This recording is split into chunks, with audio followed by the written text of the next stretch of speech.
Hello साथियों, मैं लोकेश शाह।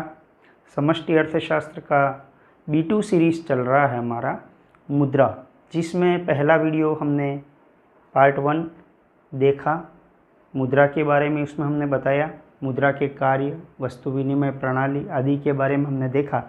अब सेकेंड पार्ट है इसका, मुद्रा की मांग, पूर्ति, भारत की मौद्रिक व्यवस्था, उस पर हम चर्चा करेंगे। पहले हम लेते हैं प्रादिष्ट या आदेश मुद्रा। फिएट मनी क्या होता है, ये हमने लास्ट वीडियो में चर्चा नहीं की थी। फिएट मनी संकटकालीन मुद्रा बोलते हैं इसे। संकट काल, आर्थिक संकट की स्थिति हो सरकार के सामने, तो सरकार आदेश जारी करके मुद्रा निकालती है और इस मुद्रा के बैक साइड में रिजर्व के रूप में इसके अगेंस्ट में कुछ भी नहीं रखा जाता है। कोई रिजर्व फंड इसके अगेंस्ट में नहीं रखा जाता है। तो सरकार के आदेश से निकलने वाली संकट काल की मुद्रा को हम फिएट मनी या संकटकालीन मुद्रा या प्रादिष्ट मुद्रा या आदेश मुद्रा कहते हैं।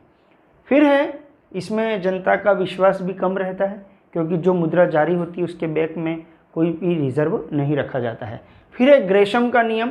थॉमस ग्रेशम जो है वो इंग्लैंड में महारानी एलिजाबेथ प्रथम के वित्तीय सलाहकार थे, और उन्होंने ये बताया कि जब भी बुरी मुद्रा और अच्छी मुद्रा दोनों एक साथ चलन में होते हैं, हम समझने के लिए ऐसा समझ लें कि जैसे सरकार नई नई करेंसी जारी करती, नए नए नोट बाज़ार में जब आते हैं, तो नए नोट और पुराने नोट दोनों अगर बाज़ार में एक साथ चलते हैं तो ये प्रवृत्ति रहती, लोगों में संग्रह की प्रवृत्ति रहती है कि नए नए नोटों को अलमारी में रख देते हैं, और जो पुराने नोट हैं वही रिपीट हो के बाज़ार में वही आते हैं। तो ग्रेशम ने ये कहा कि जब बुरी मुद्रा और अच्छी मुद्रा दोनों एक साथ प्रचलन में हो, तो सदैव बुरी मुद्रा जो है वो अच्छी मुद्रा को या नई मुद्रा को चलन से बाहर कर देती है। यही ग्रेशम का नियम है। केवल इतना सा हमें ध्यान रखना है, ग्रेशम ने ये कहा। अब हम लेते हैं भारत में मौद्रिक व्यवस्था। बहुत पहले से हम स्टार्ट नहीं कर रहे हैं, थोड़ा सा लेटेस्ट आज़ादी के बाद से ही हम मौद्रिक व्यवस्था पर फोकस करते हैं। तो 1 अप्रैल 1957 से देश में मुद्रा की दशमलव प्रणाली लागू हुई। दशमलव प्रणाली का मतलब होता है 1 रुपये में 100 पैसे, 100 पैसे 1 रुपये में। ये कब लागू हुआ? 1 अप्रैल 1957 से। इससे पहले 1 रुपये में 16 आने आते थे, और 1 आने में 4 पैसे, यानी 16 आने में कितने हुए? 64 पैसे। तो पहले जब ये दशमलव प्रणाली लागू हुई, उससे पहले 1 रुपये में 64 पैसे आते थे, यानी 16 आने आते थे। और जब दशमलव प्रणाली लागू हो गई तो 1 रुपये में 100 पैसे कन्वर्ट हो गए। अब हम बात कर रहे हैं देश में मुद्रा की आपूर्ति का दायित्व किसका है। देश में ये जितनी भी करेंसी हैं, नोट हैं, सिक्के हैं, इनको प्रचलन में बनाए रखने की जिम्मेदारी, मुद्रा को जारी करने की जिम्मेदारी सरकार ने किसको दे रखी है? केंद्रीय बैंक को। प्रत्येक देश में केंद्रीय बैंक ही मुद्रा की आपूर्ति को नियंत्रित करता है, मुद्रा को प्रचलन में बनाए रखता है। भारत में केंद्रीय बैंक कौन सा है? भारतीय reserve bank, RBI, reserve bank of India. ये हमारे देश में मुद्रा की आपूर्ति करता है, मुद्रा को प्रचलन में बनाए रखता है। देखिए, केंद्रीय बैंक को, और देश में 2 रुपये से लेकर जितने भी नोट हैं वो सब RBI जारी करता है। ये हमको ध्यान रखना है। 2 रुपये और उससे ऊपर के जितने भी नोट हैं वो RBI जारी करता है, और उन पर सिग्नेचर किसके होते हैं? RBI के गवर्नर के हस्ताक्षर होते हैं। ये प्रश्न कई बार एग्जाम में आता है कि 1 रुपये के नोट पर कौन हस्ताक्षर करता है। हमको ये ध्यान रखना है कि 2 रुपया और उससे ऊपर के जितने भी नोट हैं उन पर RBI के गवर्नर हस्ताक्षर करते हैं, और वे सारे नोट RBI के द्वारा ही जारी किए जाते हैं। जबकि 1 रुपये का नोट और सारे सिक्के ये भारत सरकार के वित्त मंत्रालय से निकलते हैं, कोषागार से निकलते हैं। और 1 रुपये के नोट पर कौन सिग्नेचर करता है? भारत सरकार का वित्त सचिव, फाइनेंस सेक्रेटरी, ये साइन करता है। ये प्रश्न कितनी बार हमने देखा है कि 1 रुपये पर कौन साइन करता है, 1 रुपये की नोट पर कौन सिग्नेचर करता है? तो भारत सरकार का वित्त सचिव। भले ये नोट और 1 रुपये का नोट और सिक्के वित्त मंत्रालय से निकलते हों, लेकिन इसे प्रचलन में बनाए रखने की जिम्मेदारी किसकी है? आरबीआई की ही है। अब ये नोट कैसे जारी होते हैं, इस पर हम बात करें तो हमारा एक सिस्टम है, मिनिमम रिजर्व सिस्टम, न्यूनतम कोष प्रणाली।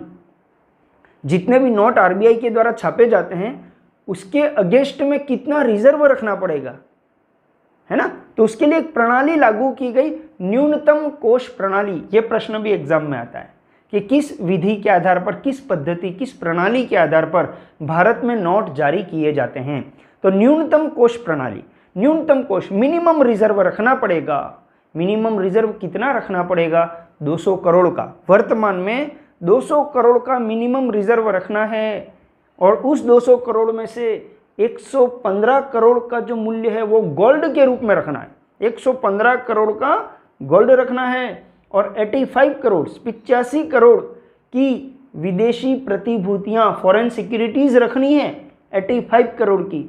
इसको गवर्नमेंट और भी कम चाहे तो कर सकती है, तो उधर गोल्ड रिजर्व बढ़ा देगी। टोटल इनको 200 करोड़ का मिनिमम रिजर्व रखना है। हालांकि इससे पहले ये 300 था और उससे पहले 400 था, लेकिन जैसे जैसे गवर्नमेंट को विदेशी प्रतिभूतियों का अधिक उपयोग करना पड़ता है, वो रिजर्व कम रखना चाहते हैं, तो इसको मिनिमम रिजर्व को 400 से 300 और 300 से अभी 200 पर रखा हुआ है। लेकिन ये जो 200 करोड़ का मिनिमम रिजर्व है, इससे पहले ये प्रणाली तो 1 जुलाई 1956 से लागू हुई है। इससे पहले क्या चलता था? इससे पहले अनुपातिक पद्धति चलती थी। अनुपातिक पद्धति क्या था? उसमें रिजर्व ज़्यादा रखना पड़ता था। जैसे जितनी भी देश में प्रचलन में मुद्रा है, कुल मुद्रा, उसका 40% गोल्ड और फॉरेन सिक्योरिटीज़ रखना पड़ता था। देखिए यहाँ हमने लिखा भी है इस चीज़ को, 40% स्वर्ण और विदेशी प्रतिभूतियाँ रखनी पड़ती थी, और शेष जो 60% है वो सिल्वर या सरकारी प्रतिभूतियाँ रखनी पड़ती थी कुल प्रचलन मुद्रा की। तो इतना ज़्यादा रिजर्व रखना पड़ता था, इसलिए हमने इस अनुपातिक पद्धति को समाप्त करके 1 जुलाई 1956 से मिनिमम रिजर्व सिस्टम लागू किया है। अब हम बात करते हैं कि मुद्रा की मांग। पढ़ने में तो ऐसा लगता है मुद्रा की मांग मतलब मांग रहे हैं, लाओ हमें पैसा दो, मांग, ऐसा ये मांग नहीं है। मुद्रा की मांग का आशय है कि लोग अपने पास कितना नकद रखना चाहते हैं। नकदी की मांग को ही, कैश की जो डिमांड है, कैश हम अपने पास कितना रखना चाहते हैं, इसकी नकदी की मांग को ही हम क्या कहते हैं? मुद्रा की मांग। और प्रोफेसर किन्स ने मुद्रा की मांग या नकद कोशों की मांग को एक शब्द दिया है, बहुत फेमस शब्द रहा वो है तरलता अधिमान, लिक्विडिटी प्रेफरेंस। तरलता, तरल मतलब कैश, अधिमान का मतलब होता है प्राथमिकता, पसंद, कैश को प्राथमिकता देना, कैश को पसंद करना। तो कितना कैश रखना पसंद करते हैं लोग, उस नकदी की मांग या नकद कोशों की मांग को ही मुद्रा की मांग कहते हैं। और किन्स ने कौन सा शब्द प्रयोग किया? तरलता अधिमान। अब किन्स ने यहाँ बताया कि मुद्रा की मांग 3 उद्देश्यों से की जाती है। हम अपने पास नकदी क्यों रखना चाहते हैं, लोग अपने पास नकदी, कैश में पैसा क्यों रखना चाहते हैं? 3 उद्देश्य बताए। पहला उद्देश्य है लेन देन उद्देश्य या सौदा उद्देश्य। नाम से क्लियर है, ट्रांजैक्शन मोटिव। क्या होता है ये? तो हम अपनी दैनिक ज़रूरतों की चीज़ें खरीदने के लिए कुछ पैसा सदैव अपने पास कैश में रखना चाहते हैं। आज अभी शक्कर लानी है, शाम को सब्जी लानी है, बार बार हम एटीएम में थोड़ी जाएंगे, इसलिए हर व्यक्ति कुछ पैसा अपने पास नकदी काय के लिए रखता है? दैनिक ज़रूरतों की चीज़ों को खरीदने के लिए। यह है लेन देन या सौदा उद्देश्य। अब हम खरीदारी करने के लिए कितना पैसा कैश में रखें, यह किस पर डिपेंड करता है? ये हमारी इनकम पर डिपेंड करता है, हमारी आय पर निर्भर करता है। यदि हमारी आय ज़्यादा है तो हम ज़्यादा पैसा लेन देन के लिए अपने पास रिजर्व रखेंगे, और आय कम है तो हम खरीदारी कम करेंगे, तो लेन देन के लिए पैसा कम रखेंगे। दूसरा उद्देश्य है सतर्कता या सावधानी उद्देश्य, प्रिकॉशनरी मोटिव। चलो लेन देन के अलावा और क्यों हम अपने पास पैसा रखें, तो हम इसलिए पैसा रखते हैं कभी दुर्घटना हो जाए, बीमारी हो जाए, कोई भी आकस्मिक संकट आ जाए तो कुछ पैसे हमारे पास चाहिए। जैसे हम गाड़ी लेकर बाजार निकलते हैं, कुछ पैसे जेब में रखते हैं, कभी पेट्रोल ख़त्म हो गया, कभी कोई दुर्घटना हो गई, कभी टायर पंचर हो गया, तो यह हमारी सावधानी है, यह हमारी सतर्कता है। तो इस उद्देश्य से भी व्यक्ति अपने पास कैश रखता है, इसे हम कहते हैं सतर्कता मांग। जैसे हम इंश्योरेंस करवाते हैं ना, वो भी हमारी सावधानी या सतर्कता ही है कि कभी हमें कुछ हो जाए। जैसे आजकल हेल्थ मेडिक्लेम हो रहा है, ये क्या है कि अचानक कोई बड़ा खर्चा आ जाए हेल्थ के मामले में, तब हमें पैसा नहीं निकालना पड़े, ये भी हमारी सतर्कता है। तो हमारी आय जितनी ज़्यादा होगी हम उतना सतर्कता या सावधानी ज़्यादा रखेंगे और हमारे पास पैसा सावधानी के लिए ज़्यादा रिजर्व रखेंगे, और ये भी हमारी आय पर निर्भर करता है। तीसरा है सट्टा उद्देश्य, स्पेकुलेशन मोटिव। सट्टा उद्देश्य होता क्या है, तो जब कीमतों में ऊपर नीचे उच्चावचन होते हैं, फ्लक्चुएशन होते हैं, तो व्यक्ति ये सोचता है कि कभी भी दाव आ गया तो हम ये पैसा उसमें लगा देंगे और बहुत अच्छा आगे कमा लेंगे। मतलब भविष्य के संबंध में अनुमान लगाकर भविष्य में लाभ कमाने की दृष्टि से कुछ पैसा अपने पास रिजर्व रखते हैं, इसे हम कहते हैं सट्टा उद्देश्य। और यह किन्स ने बताया कि सट्टा के लिए जो नकदी की मांग है वो ब्याज की दर पर निर्भर करती है। ब्याज की दर, रेट ऑफ इंटरेस्ट, आर से हम इसको लिखते हैं। ब्याज की दर और सट्टा मांग में विपरीत संबंध होता है। क्यों? थोड़ा सा क्लिष्टतापूर्ण है, लेकिन मैं बताऊं कि किन्स ने जो इन्वेस्टमेंट करने का कहा सट्टा के लिए, वो बॉन्ड में कहा था, और बॉन्ड की कीमत और ब्याज की दर इन दोनों में विपरीत संबंध है। अगर ब्याज की दर नीचे होती है तो बॉन्ड की कीमतें ऊंची हो जाएंगी, और कीमतें ऊंची होती हैं तो जो सस्ते बॉन्ड लिए हैं वो बेच देते हैं लोग, और बेच देंगे तो कैश पैसा उनके पास आ गया, तो ब्याज की दर कम तो नकदी की मांग ज़्यादा हो गई। अगर ब्याज की दर ऊंची होती है तो बॉन्ड की कीमतें कहाँ आ गई? नीचे, और बॉन्ड की कीमतें नीचे आई मतलब बॉन्ड सस्ते मिल रहे हैं, तो लोग पैसा जो है ना सट्टे वाला वो बॉन्ड में डाल देते हैं, बॉन्ड में इन्वेस्ट कर देते हैं, और बॉन्ड में इन्वेस्ट कर दिए तो उनके पास नकदी कम हो गई, तो ब्याज की दर अधिक होने पर मुद्रा की सट्टा मांग कम हो गई। तो हम ये बात करते हैं कि ब्याज की दर और मुद्रा की सट्टा मांग इन दोनों में विपरीत संबंध होता है। अब ये तीनों उद्देश्यों की मांग को हम जोड़ दें, इसे हम कहेंगे मुद्रा की कुल मांग। तो मुद्रा की कुल मांग कैसे निकलेगी? तीनों उद्देश्यों की मांग को हम जोड़ देते हैं। मुद्रा की कुल मांग L, ये लिक्विडिटी के हिसाब से हमने इसको L रखा है, L equal to L1 plus L2। यहाँ हमने L1 जो है वो मुद्रा की लेन देन और सतर्कता मांग दोनों को संयुक्त रूप से L1 कहा है। क्यों? क्योंकि दोनों आय पर निर्भर करते हैं। और L2 जो है वो मुद्रा की सट्टा मांग है, जो कि ब्याज की दर R पर निर्भर करती है।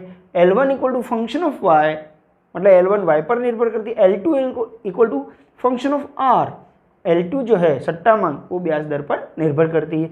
इन चीज़ों को हमने यहाँ लिख दिया, और Y और R दोनों को मिला दे तो L equal to function of Y and R। इसका क्या मतलब है कि मुद्रा की कुल मांग किस पर निर्भर करती है? आय और ब्याज दर दोनों पर निर्भर करती है। इसी का एक हम चित्र देख लेते हैं। यहाँ हमने ब्याज दर ली है, यहाँ मुद्रा की मांग ली है ना। ब्याज दर और मुद्रा की मांग में तो विपरीत संबंध होता ही है, लेकिन आप देखिए ये वक्र यहाँ से शुरू हो रहा है और यहाँ पर ये जैसे Q1 क्वांटिटी दे रखी है वहाँ तक तो ये वक्र वर्टिकल है। इट मीन्स ब्याज की दर ऊपर नीचे हो कितनी भी हो, इतनी मांग तो होगी, ना कम होगी ना ज़्यादा होगी, तो ये आय पर निर्भर है।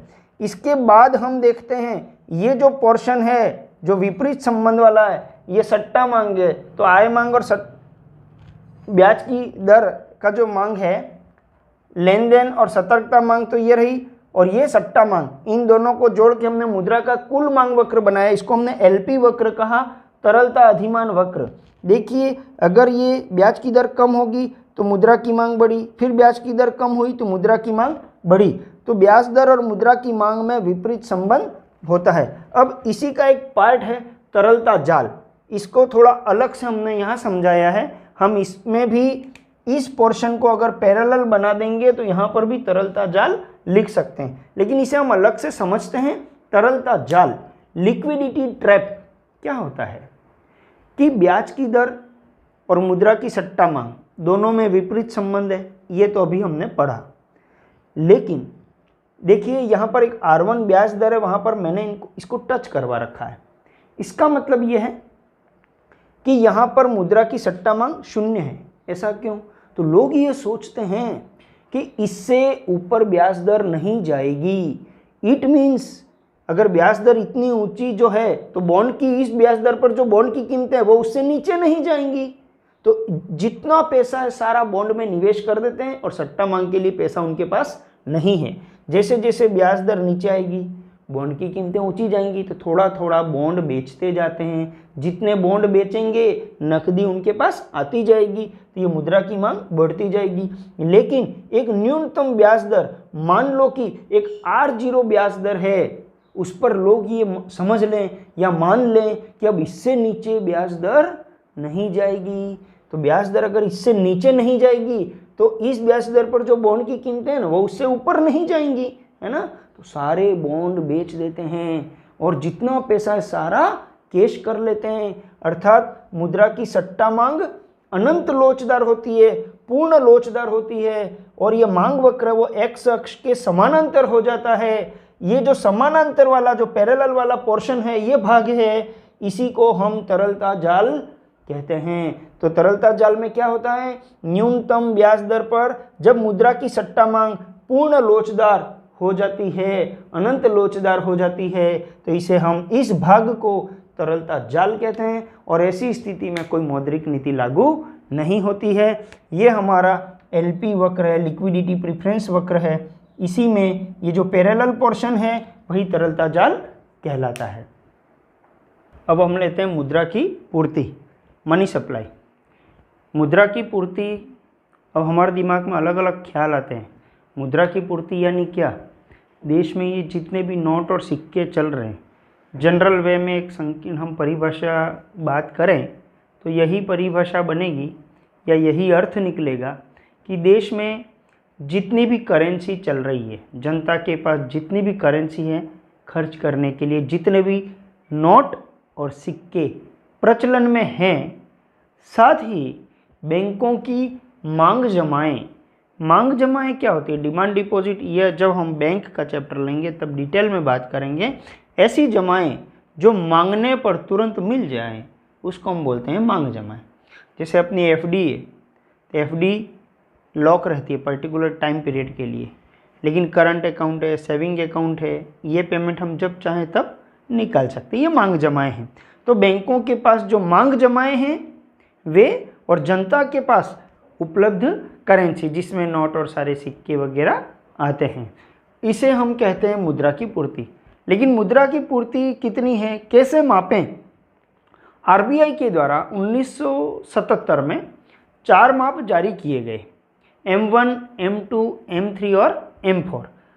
परीक्षा में अक्सर ये प्रश्न आता है, इन चारों के केवल सूत्र ही पूछे जाते हैं कि इनमें से या तो कौन सा सही है या क्या गलत है, ये हमको सेलेक्ट करना है। लेकिन एक दूसरे से लिंक बनाते हुए चलेंगे चारों में तो इजी वे में हमको ध्यान में रह जाएगा, रटना नहीं है। M1 सबसे पहले लेते हैं। M1 इसमें क्या आएगा, शॉर्ट में इंग्लिश में आप याद रखें CDDOD। CDDOD, C मतलब करेंसी हेल्ड बाय पब्लिक, जनता के पास करेंसी मुद्रा, plus DD demand deposit with commercial banks, तो बैंकों की मांग जमाएं, plus OD other deposits with RBI के पास अन्य जमाएं।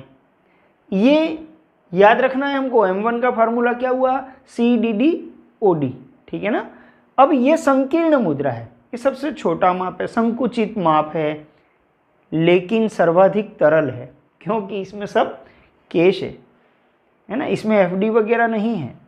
अब हम लेते हैं दूसरा माप M2 में इन्होंने क्या किया, M1 में केवल पोस्ट ऑफिस की जो सेविंग डिपॉजिट रहती है, लोग RD वगैरह करवाते हैं पोस्ट ऑफिस में, उनके पास भी सेविंग्स डिपॉजिट हैं, है ना। तो M1 में पोस्ट ऑफिस की सेविंग डिपॉजिट को जोड़ दो, M2 आ जाएगा। M1 प्लस डाकघर की बचत जमाएं। अब हम लेते हैं M3। M3 में क्या नया किया, तो M1 में FD को जोड़ दिया, जो सावधि जमाएं हैं, जिनको हम फिक्स्ड डिपॉजिट या टाइम डिपॉजिट बोलते हैं। तो M1 में अगर हम टाइम डिपॉजिट या फिक्स्ड डिपॉजिट जोड़ दें बैंकों की, तो ये बन जाता है M3, और M1 में पोस्ट ऑफिस की जमाएं जोड़ दें तो M2 बन जाता है। क्लियर। M1 में पोस्ट ऑफिस की जमाएं जोड़ो तो M2, M1 में FD जोड़ो तो M3। M3 को विस्तृत माप, ब्रॉड मनी विस्तृत मुद्रा कहा जाता है। M1 को नैरो मनी कहा जाता है। ये प्रश्न आते हैं कंपटीशन एग्जाम में भी आते हैं। ये M1 नैरो मनी है, M3 ब्रॉड मनी है, और भारत में M3 का ही प्रयोग होता है।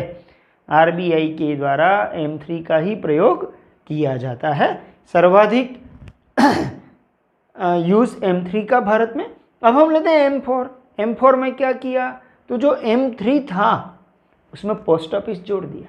क्यों, क्योंकि देखो M3 में M1 तो आ ही गया, बैंकों की FD भी आ गई, एक ये पोस्ट ऑफिस वाली बच रही थी, तो इन्होंने M3 को ही उठा लिया और इसमें पोस्ट ऑफिस की सारी जमाएं भी प्लस कर दी। तो M3 प्लस डाकघर की कुल जमाएं, ये हो जाएगा M4। अब हम बात करें सर्वाधिक तरल कौन सा है, देखो जहां FD आ गई ना, वो तो तरल नहीं है, इसलिए M1 सर्वाधिक तरल है और M3 M4 ये सबसे कम तरल हैं। अब हम बात करेंगे उच्च शक्ति मुद्रा, high powered money. High powered money क्या होता है, इसको मॉनेटरी बेस बोलते हैं, मौद्रिक आधार या आरक्षित मुद्रा भी कहते हैं। क्यों, और ये जो है ना, ये हमारी जो मॉनेटरी अथॉरिटी है, मौद्रिक प्राधिकरण जो कि RBI है, उसकी टोटल लाइबिलिटीज को शो करता है कि टोटल लाइबिलिटीज कितनी, यहाँ लिखा हमने, the total liabilities of the monetary authority of the country RBI is known as the monetary base और हाई पावर्ड मनी। इसका फार्मूला याद रखना, C = C plus R plus OD। H का मतलब होता है हाई पावर्ड मनी, इसलिए हमने उसका संकेत H दिया है। तो H का formula C plus R plus OD। देखिए C और M1, ये जो H और M1 में कितना डिफरेंस है। M1 में आपने DD लिया था, C और OD यहाँ भी और यहाँ भी है, यहाँ DD लिया था बैंकों मांग जमा, इसमें बैंकों की कुल जमाएं आ गई थी, जबकि यहाँ पर हमने ओनली R लिया है, DD की जगह हमने R लिया है। R क्या बताता है, कैश रिजर्व्स ऑफ बैंक्स, बैंकों के नकद कोष, केवल नकद कोष को ही हमको इसमें लेना है। तो C, R और OD ये हो गई हमारी उच्च शक्ति मुद्रा जो टोटल लाइबिलिटीज को शो करता है। अब हम लेते हैं मुद्रा गुणक, मनी मल्टीप्लायर। मनी मल्टीप्लायर क्या होता है, इसका केवल सूत्र याद रखना है, कुल मुद्रा की जो पूर्ति है देश में, उसमें हम हाई पावर्ड मनी को डिवाइड कर दें। इसका कभी न्यूमेरिकल या फार्मूला ही पूछा जाता है। मुद्रा गुणक क्या बताता है, तो इसमें यह लिखना है, मुद्रा की कुल पूर्ति और उच्च शक्ति मुद्रा के अनुपात को ही मुद्रा गुणक कहते हैं। मुद्रा गुणक के माध्यम से हम मुद्रा की कुल पूर्ति निकाल सकते हैं। जैसे M निकालना है, H का यहाँ क्रॉस में मल्टीप्लाई कर दें हम, तो मुद्रा की पूर्ति M = स्मॉल m, मुद्रा गुणक इंटू हाई पावर्ड मनी। यहाँ स्मॉल m क्या है, मुद्रा का गुणक, मनी मल्टीप्लायर। कैपिटल M क्या है, मुद्रा की पूर्ति, मनी सप्लाई। H क्या है, हाई पावर्ड मनी, उच्च शक्ति मुद्रा।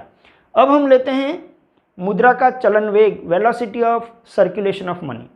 क्या होता है वेलोसिटी ऑफ सर्कुलेशन, तो मुद्रा की कोई भी एक इकाई विनिमय के माध्यम के रूप में कितनी बार प्रयोग में लाई जाती है।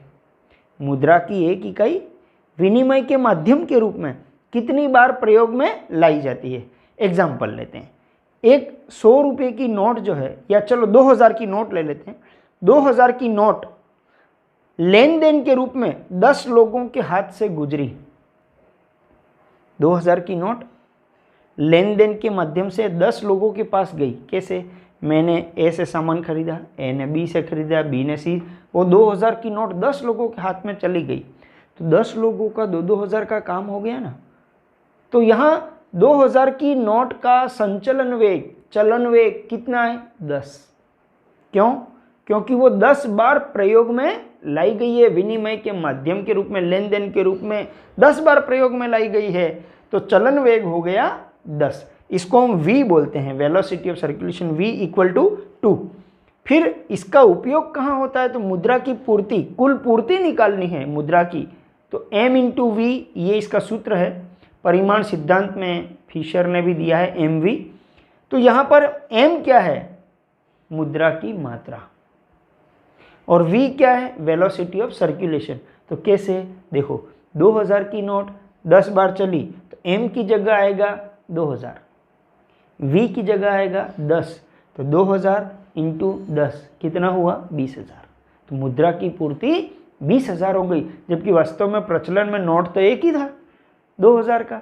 इसलिए हालांकि बात करना सरल है, लेकिन वेलोसिटी निकालना कठिन है। कोई नोट पूरे देश में कितनी बार विनिमय के रूप में काम में ली गई, कैसे गिनेंगे? कठिन है थोड़ा। लेकिन मुद्रा की पूर्ति को निकालने का फिशर ने यह सूत्र दिया था कि मुद्रा की मात्रा में यदि चलन वेग का गुणा कर दिया जाए तो मुद्रा की कुल पूर्ति आ जाएगी। समझ में आया ना? 2000 की नोट 10 बार प्रयोग में आती है, तो 2000 इंटू 10 इक्वल टू 20,000, ये मुद्रा की कुल पूर्ति है। इसको हम यहीं समाप्त करते हैं। नेक्स्ट हम आगे अगले वीडियो में देखते हैं। धन्यवाद।